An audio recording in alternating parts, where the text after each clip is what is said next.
Bonjour à toutes et à tous, et surtout à tous. Je voulais faire une vidéo aujourd'hui qui était dans la continuité de la vidéo que j'ai faite dernièrement. Je vais parler en effet du body count des femmes, à savoir le nombre de partenaires sexuels qu'a eu une femme. En particulier sexuels, mais plus généralement de partenaires.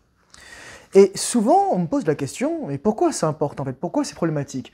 Et les femmes elles-mêmes ne comprennent pas en fait ce qu'il y a de problématique dans tout ça. C'est vrai que c'est quelque chose, c'est un phénomène qui est relativement récent en fait, et je vais l'expliquer justement.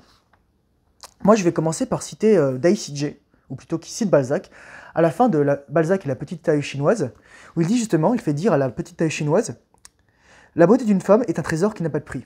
Et j'ai envie de dire, c'est vrai. Sauf que c'est un trésor qui a une date limite d'utilisation optimale. Une date de péremption. Mais je dirais que le vrai trésor de la femme, c'est pas sa beauté en fait. Et j'y reviendrai à la fin. Je voudrais commencer par dire que, dans un premier point, le fait que les femmes ont un nombre de partenaires élevé est un phénomène extrêmement récent dans l'histoire. Pour plusieurs raisons. C'est d'abord par le fait que, auparavant, tout le monde n'avait pas la possibilité de voyager. On était attaché à sa terre, on n'avait pas l'avion, on n'avait pas la voiture, on n'avait pas le train, on n'avait pas tout ça. Et donc on était relativement restreint. On se mariait, on avait des enfants avec la personne dans la ville, dans le village dans lequel on habitait, ou dans le hameau, peu importe.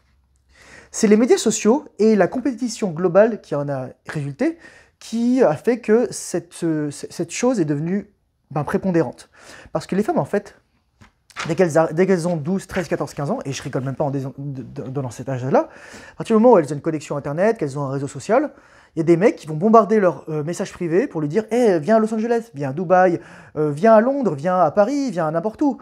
Et voilà quoi. Mais c'est ça en fait. Et vous, lorsque vous êtes le Jean-Robert moyen de 12, 13, 14 ans, que vous avez un duvet dégueulasse, vous bouffez encore vos crottes de nez et votre acné qui sort, voilà quoi.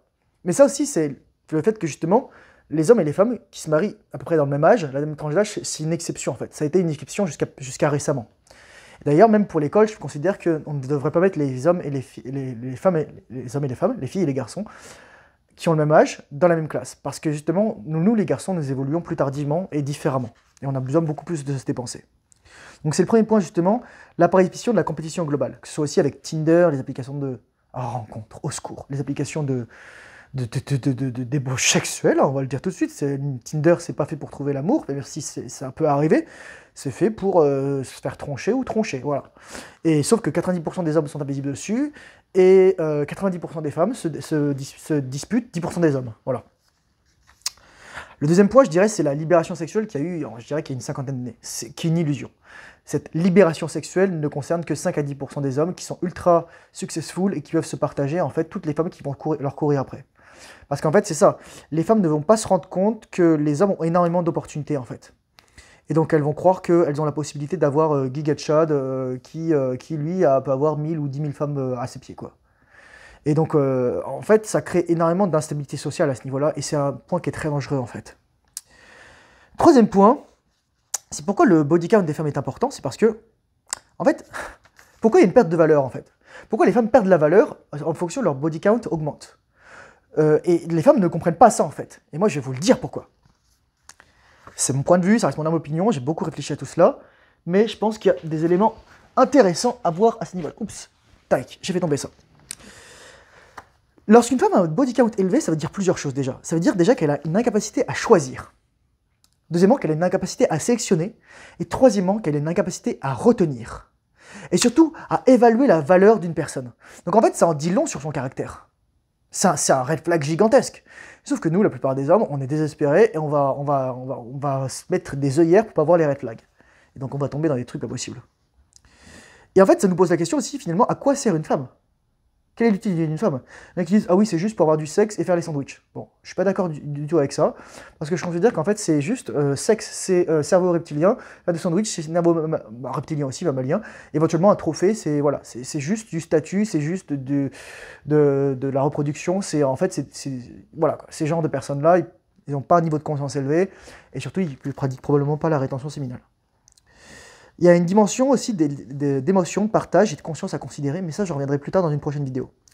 Je voudrais revenir aussi pourquoi, en fait, les femmes qui ont un body count élevé, c'est dommage, parce que c'est un red flag et c'est pas des prospects de partenaires à long terme viables.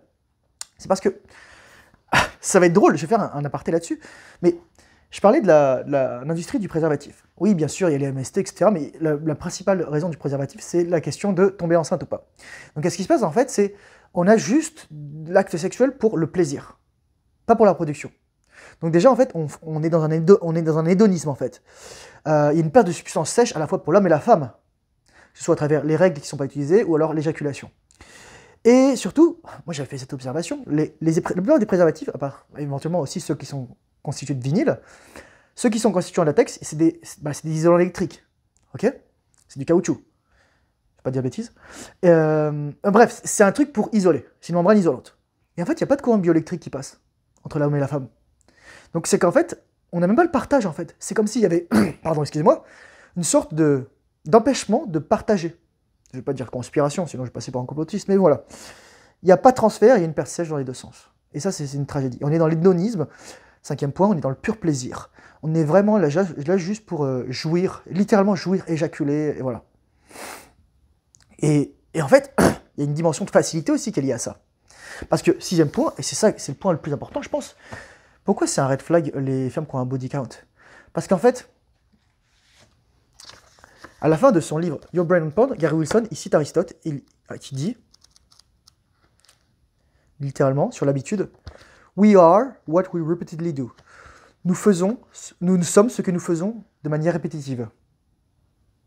Donc, si vous avez l'habitude dès que vous avez un problème émotionnel, de changer de partenaire, d'aller chercher de l'attention masculine, de hook-up, de coucher pour gérer vos émotions, bah en fait, vous n'êtes pas une personne instable émotionnellement. Ça, c'est aux femmes que je parle, mais c'est aussi dans une certaine mesure aux hommes. Et il faut bien se rendre compte que le body count chez les hommes, c'est pas forcément ce qui est le plus important, mais c'est la capacité surtout à avoir des partenaires potentiels.